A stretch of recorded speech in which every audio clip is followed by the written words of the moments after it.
La Casa Roja o Red House fue construida por el arquitecto inglés Philip Webb en 1859 por encargo de Morris, y destaca su historia y arquitectura con una fachada construida con el material que le da el nombre, el ladrillo rojo.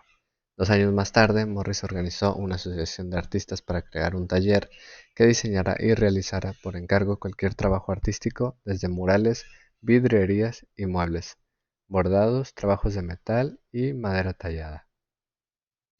La Red House se convirtió en el epicentro de este grupo de artistas y en un lugar en el que se respiraba creatividad y arte.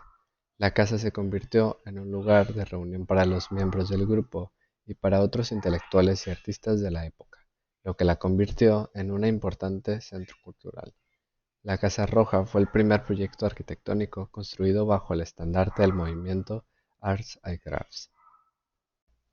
Esta está construida de ladrillo rojo cálido, sin revestimientos, con un techo de tejas, facilitando la adaptación al medio que les rodea. Los autores evitaron seguir cualquier estilo y atendieron sobre todo a la utilidad práctica de la vivienda. Arts and Crafts, que se traduce como artes y oficios o artes y artesanías, es un movimiento artístico originado a finales del siglo XIX en Gran Bretaña. Fue una reacción contra la industrialización, a la producción en masa y propugnaba un regreso a los métodos tradicionales de artesanía y al uso de materiales naturales. El Arts and Crafts tuvo un impacto significativo en el diseño y la arquitectura del siglo XX. Este movimiento se centraba en la idea de que el diseño y la producción de los objetos debían de ser realizados por artesanos expertos en sus áreas, esto en lugar de la producción con máquinas. El movimiento surge detrás de la figura de William Morris, quien proponía que el arte debía de estar al alcance de todos y no solo de una minoría elitista. Morris también rechazaba la producción industrial, objetos que imitaban con una mala calidad la producción de artistas, diseñadores y artesanos.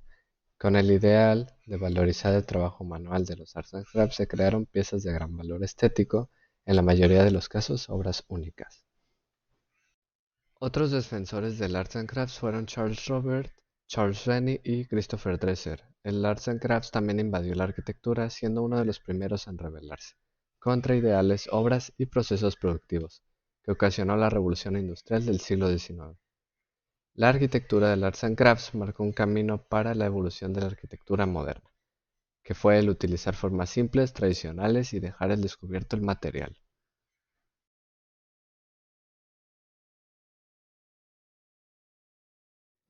La Escuela de Arte Glasgow, fundada en 1845 en Glasgow, Escocia, es una de las primeras escuelas promovidas por el gobierno y enfocadas a la creatividad y el diseño para apoyar a la industria del país. El edificio principal fue construido por el arquitecto Charles Rennie Mackintosh entre 1897 y 1909. Fue elaborado a base de piedra, hierro forjado y acero. Uno de los requisitos principales del proyecto es el acondicionamiento lumínico de los espacios interiores.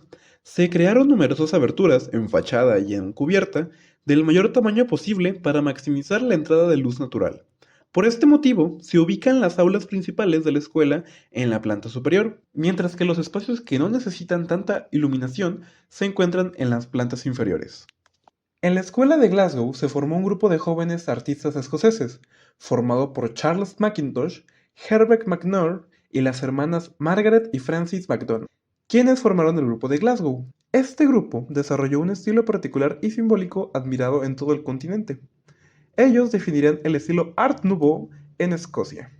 Charles Mackintosh, nacido en 1868, fue arquitecto y diseñador. Participó en 1895, gracias a Glenson White, en la exposición de Art and Craft en Londres, donde empezó su lanzamiento internacional. Realizó sillas que tenían respaldos exageradamente elevados.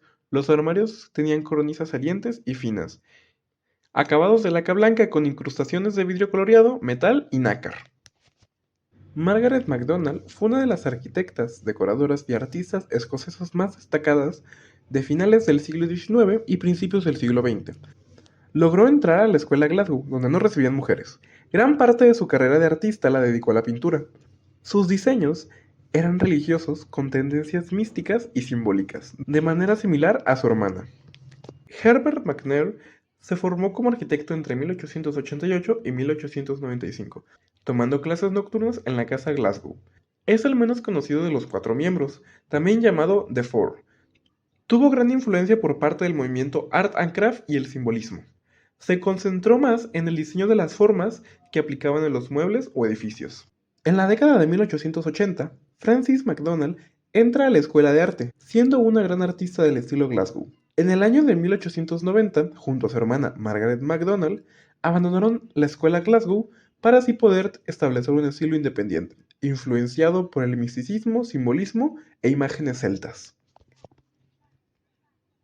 El estilo Glasgow se caracteriza por el diseño de formas en general. Es uniformemente elegante y atractivo, de estilo sencillo y de diseño básico, con delicados ornamentos decorativos, una mezcla de arte celta con japonés, como por ejemplo la Escuela de Arte de Glasgow, Willow Tea Room, Scotland Street School y The Mysterious Garden de Frances MacDonald. El estilo victoriano es un estilo de arquitectura distintivo basado en el clasismo fundamentalista que le dio el sobrenombre de griego, dado por Alexander Thomson, como la villa Holmwood House y la iglesia Besant Street. En el estilo eclesiástico encontramos arquitectura religiosa que se ocupa del diseño y de la construcción de los sitios de cultos sagrados o espacios de oración, tales como iglesias, mezquitas, sinagogas y templos. Ejemplo de esto, la sinagoga de Garden Hill y la catedral de Glasgow. Por último, con un estilo moderno, podemos apreciar estructuras como el Centro de Conferencias y Exposiciones de Escocia, también llamado Armadillo, y la Sala Real de Conciertos de Glasgow. Sullivan y Adler, el nacimiento del funcionalismo. Louis Sullivan fue un arquitecto estadounidense nacido en Boston, pero vinculado mayormente con Chicago y su más famosa escuela, de la cual fue digno representante. Estudió en el Instituto Tecnológico Massachusetts y practicó con LeBaron James, quien fue considerado padre de la Escuela de Chicago. Además, continuó sus estudios en la Escuela de Beaux-Arts en París, para después volver a Estados Unidos, dispuesto a darle un giro a la arquitectura imperante de la época. En 1875 se instaló definitivamente en Chicago, donde se unió al estudio de Dagmar Adler 4 años más tarde. Para este tiempo, la ciudad era un hervidero de arquitectura, puesto que intentaba recuperar todo lo perdido en el gran incendio. 2 años más tarde, en 1881, Sullivan se volvería socio de la firma.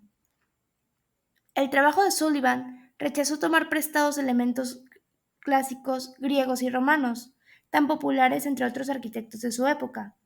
Esto combinado con la influencia de Fornes y Jenny dio lugar al estilo singular de Sullivan. A través de su exploración de la ornamentación orgánica y la construcción con estructuras de acero, Sullivan se convirtió en un firme defensor del desarrollo de formas arquitectónicas exclusivamente estadounidenses.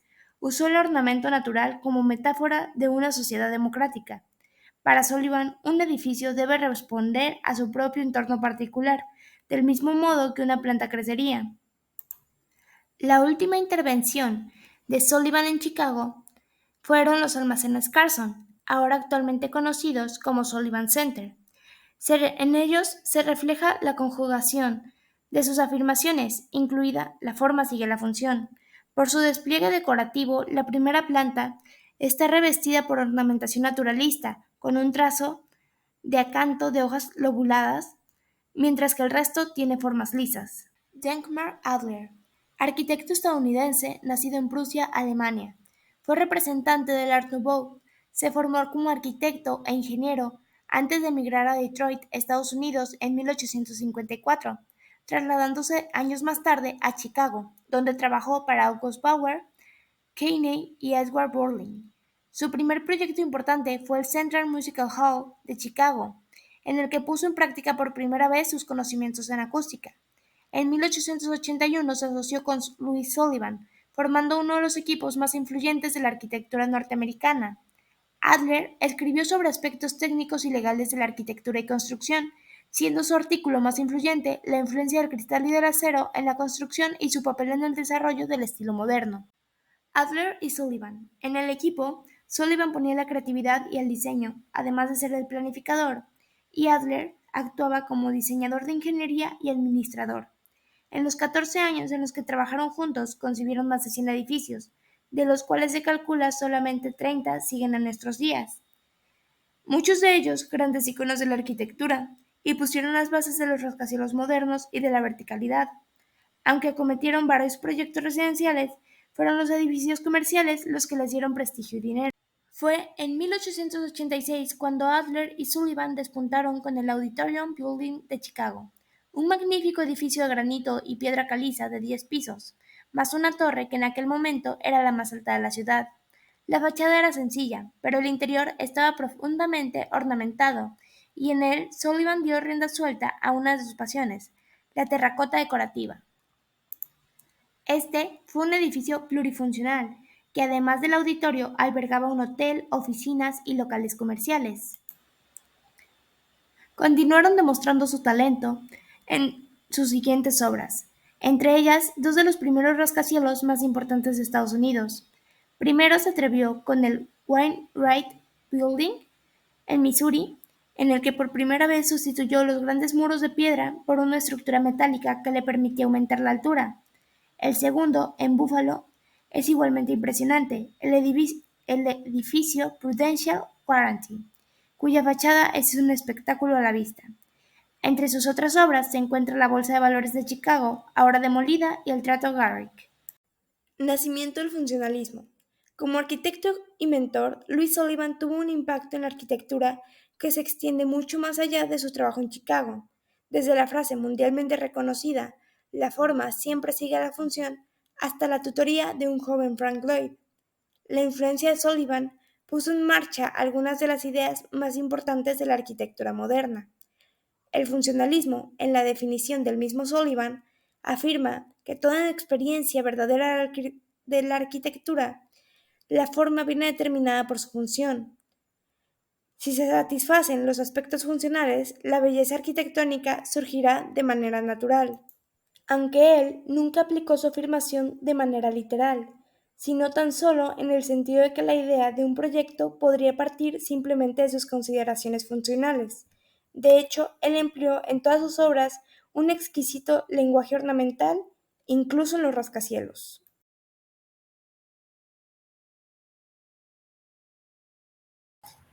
El eclecticismo e historicismo. El eclecticismo fue un nombre que se otorgó a un grupo de filósofos antiguos quienes, a partir de las creencias filosóficas que ya existían, intentaron seleccionar las doctrinas más razonables para ellos, y a partir de estas doctrinas construyeron un nuevo sistema. Este buscaba por selección el mayor grado de probabilidad posible en la desesperación de alcanzar lo absolutamente cierto. Este consiste en un enfoque de conceptos que no se apega rígidamente a un solo paradigma o a un único conjunto de suposiciones, sino que este también se basa en múltiples teorías y estilos e ideas que se unen para así conseguir una complementariedad de ideas sobre un tema determinado y así aplicar diferentes teorías en casos particulares. En términos de arquitectura se usa para describir la combinación en una sola obra de arte de elementos diferentes e estilos históricos, principalmente en la arquitectura. Una vez se aplicó a los pintores de la familia Carracci, que incorporaron elementos del Renacimiento y las tradiciones clásicas. Algunas características de estas es, en respuesta a la necesidad de la libertad expresiva de los arquitectos, la arquitectura ecléctica surgió en Francia, Inglaterra y Alemania, extendiéndose así por toda Europa continental.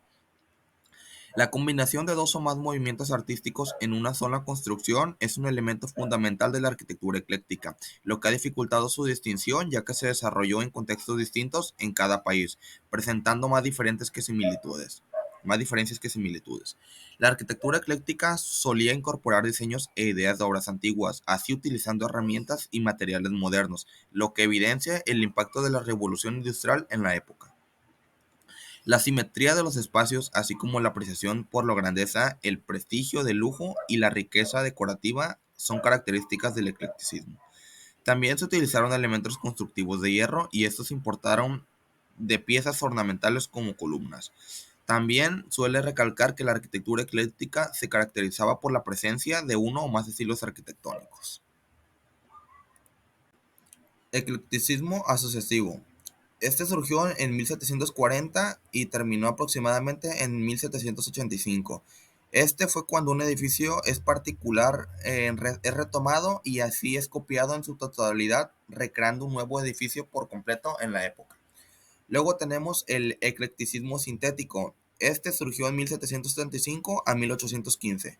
Este usó el mismo sistema de edificio de diversos estilos de periodos diferentes, así como intentó definir una función de las obras arquitectónicas, con el lenguaje arquitectónicos probados anteriormente en la historia de la humanidad y así empezando a mezclar esas variedades culturales que se combinaban armónicamente para crear algo original.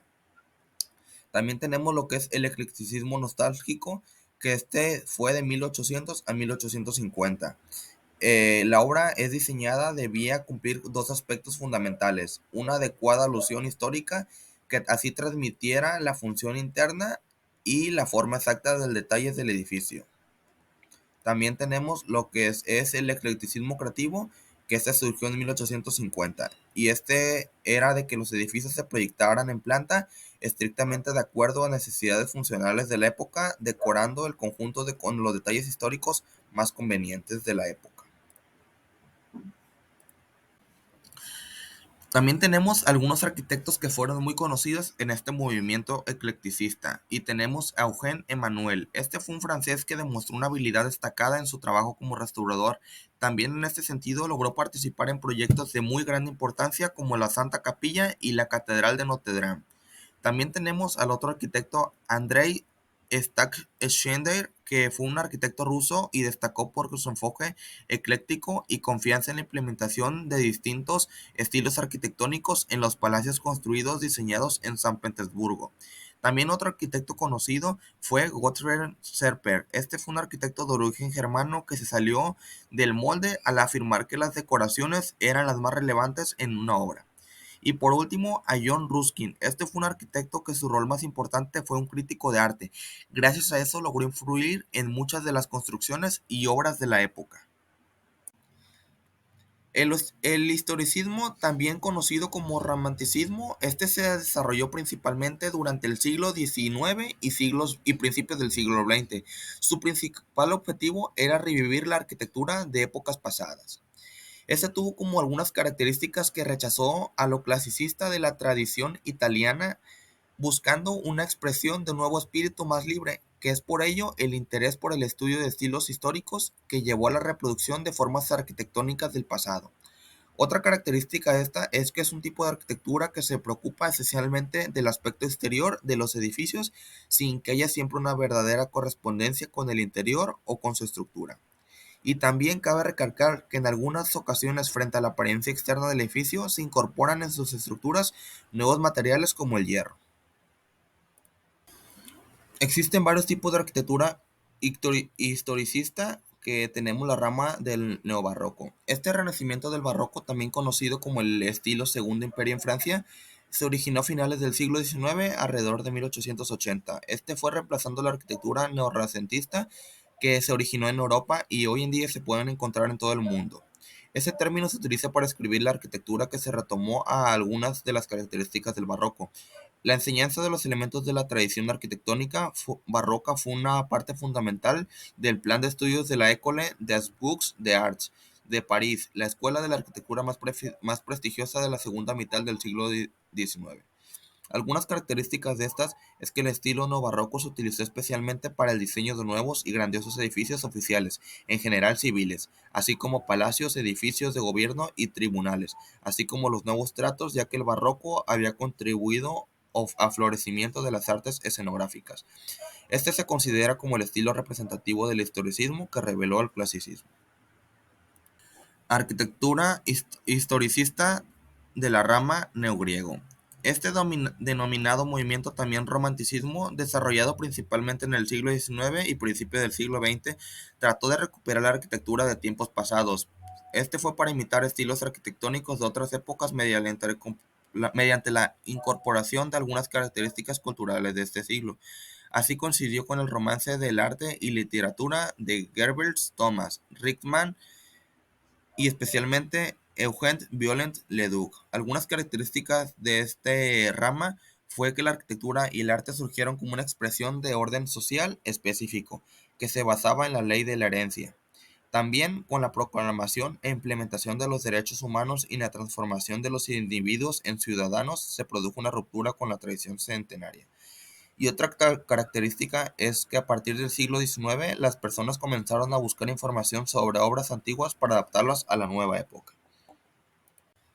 Por otro lado, tenemos la arquitectura no colonial. La arquitectura no colonial española, también conocida como hispanoamericana o hispano-estadounidense, surgió en los Estados Unidos de América a principios del siglo XX. Este movimiento arquitectónico tomó inspiración de la arquitectura colonial española, adaptando las formas y detalles hispanoamericanos al nuevo siglo, aunque se originó en Europa. Hoy en día se pueden encontrar en diferentes partes del mundo. Algunas características es el estilo se caracteriza por el uso prodigioso de suaves y yesos lisos, que es el estuco, en acabados de paredes y chimeneas. También tenemos la disposición de pequeños porches, balconadas, arcadas romanas o semicirculares y ventanas de madera. También por otro lado, las plantas son rectangulares o en L con patios interiores o exteriores. También formas asimétricas con frontones cruzados y alas laterales. Y por último, algunas volumetrías horizontales que predominan en una planta.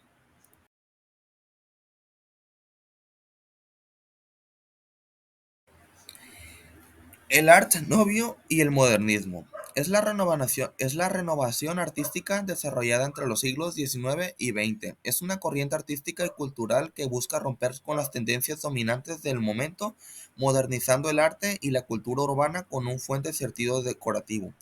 Este movimiento cultural, el Art Nouveau, surge a finales del siglo XIX y permanece hasta los inicios del siglo XX, así buscando encontrar con la industrialización después de la Segunda Revolución Industrial.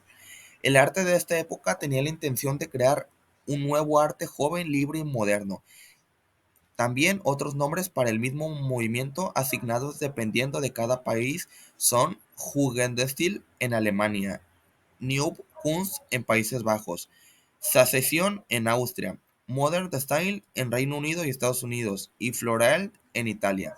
Este se potenció la idea de que hasta los objetos más cotidianos deben tener un valor estético, además de ser accesibles a toda la población. Desaparece así la jerarquía de artes mayores y menores, además contiene una evidente inspiración de la naturaleza. El modernismo también se destacó por su interés en la naturaleza y la incorporación de elementos naturales en su arte. El modernismo también se destacó por su interés en la naturaleza y la incorporación de elementos naturales en su arte.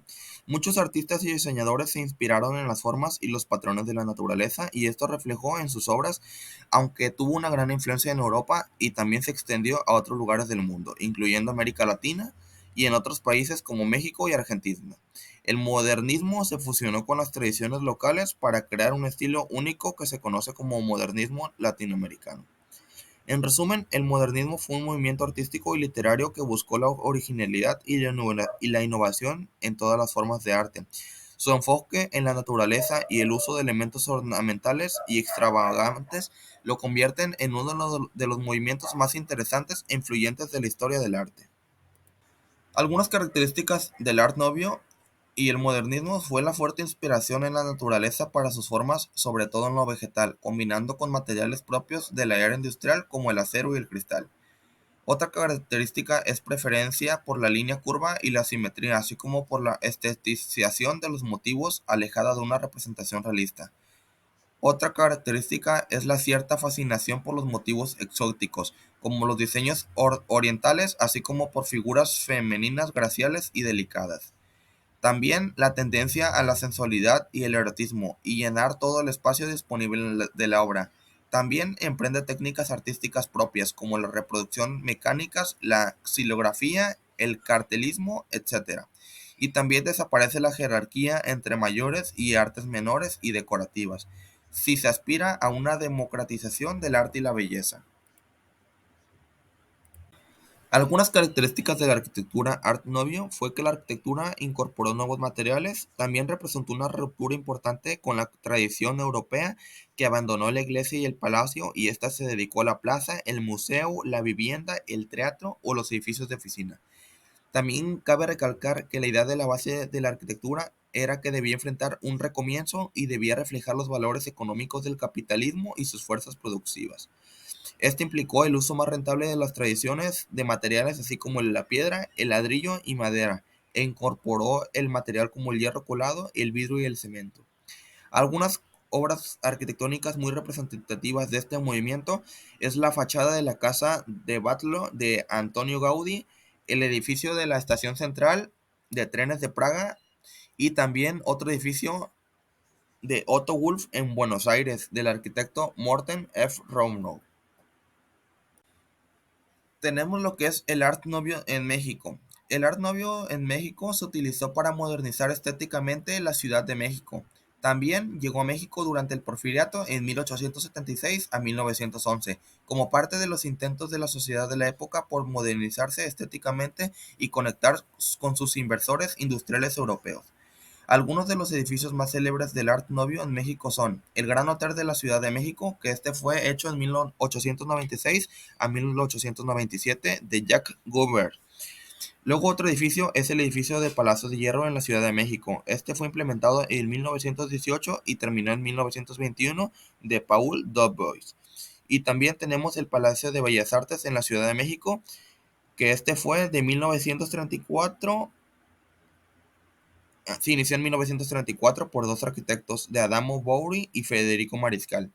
Algunos personajes importantes fue Alphonse María Mucha, considerando el padre de esta corriente artística del Art Nouveau.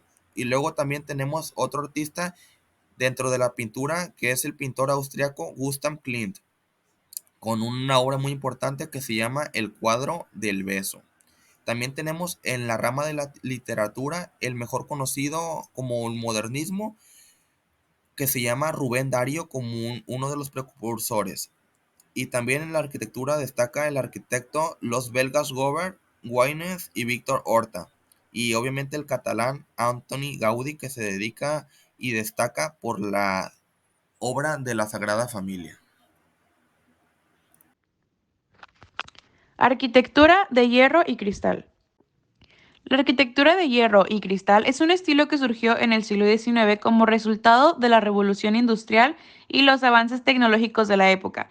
Este estilo se caracteriza por el uso prominente de materiales como el hierro, el acero y el cristal en la construcción de edificios, lo que permite la creación de estructuras de gran amplitud y luminosidad. Contexto histórico. La revolución industrial que comenzó en Gran Bretaña en el siglo XVIII dio lugar a la producción masiva de hierro y acero, lo que permitió su uso en la construcción. La arquitectura de hierro y cristal se popularizó en Europa durante la segunda mitad del siglo XIX. Los ejemplos notables en ciudades como París, Londres y Bruselas. La Exposición Universal de 1851 en Londres, conocida como la Gran Exposición, marcó un punto de inflexión en la popularización de este estilo. Su diseño y sus características. Estructuras de hierro fundido. Las estructuras de hierro fundido se utilizaron para crear marcos y soportes que permitían grandes aberturas y techos altos. Vidrio y cristal. Grandes ventanas y tragaluces de vidrio se utilizaron para permitir la entrada de luz natural en el interior de los edificios. Estilo ornamentado. Muchos edificios de este estilo incorporaron detalles ornamentales de hierro fundido, que a menudo incluían diseños florales, arabescos y elementos decorativos. Joseph Paxton. Joseph Paxton fue una persona que influyó mucho en el estilo del hierro y el cristal. Fue un arquitecto, ingeniero y jardinero británico del siglo XIX, conocido por su destacada contribución al campo de la arquitectura del hierro y cristal, así como por su diseño del famoso Crystal Palace. Edificios conocidos en Inglaterra construidos por Joseph Paxton. Crystal Palace. Construido para la Gran Exposición de 1851 en Hyde Park, Londres, esta estructura de hierro y vidrio fue un hito arquitectónico. Después de la exposición, el edificio fue trasladado a Sydenham, al sur de Londres, donde se convirtió en un popular centro de entretenimiento y cultura. Desafortunadamente, fue destruido por un incendio en 1936. Great Stop at Chatsworth. Paxton diseñó una serie de invernaderos y estructuras de jardín para el duque de Devonshire en Chatsworth House, en Derbyshire. El más grande de ellos, conocido como Great Stop, también destacaba por su uso de hierro y vidrio en la construcción. Bournemouth Winter Gardens.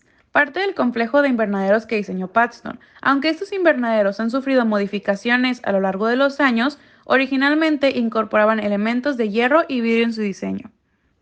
Public Record Office, el antiguo. Paxton diseñó el antiguo edificio del Republic Record Office en Chancery Lane, Londres, que también hacía uso de la estructura de hierro y cristal. Este edificio ya no existe ya que fue demolido en 1997. Gustave Eiffel. Gustave Eiffel, cuyo nombre completo era Alexandre Gustave Eiffel, fue un ingeniero francés famoso por su icónica Torre Eiffel, en París, Francia. La Torre Eiffel es una de las estructuras más emblemáticas del mundo y un símbolo distintivo de Francia. Gustave Eiffel diseñó la Torre Eiffel para la Exposición Universal de París en 1889, que conmemoraba el centenario de la Revolución Francesa. La torre se completó en 1889 y se convirtió en el edificio más alto del mundo en ese momento. La estructura se erigió en la explanada de los Campos de Marte en París y está compuesta principalmente de hierro forjado. Impacto. Este estilo revolucionó la arquitectura de la época al permitir la construcción de edificios más grandes y funcionales, influyendo en la creación de estaciones de tren, mercados, invernaderos y otro tipo de estructuras. El uso de hierro y cristal también influyó en el desarrollo posterior de la arquitectura moderna y en la creación de rascacielos. Su influencia en otros estilos. La arquitectura de hierro y cristal influyó en el desarrollo de otros estilos arquitectónicos, como el modernismo y el Art Nouveau. La búsqueda de la luz, la sencillez y la funcionalidad se mantuvo como principios importantes en la arquitectura moderna. Estableció las bases para los rascacielos de acero y vidrio del siglo XX y para la arquitectura de la Bauhaus, que abogaba por la unión de la forma y la función en el diseño.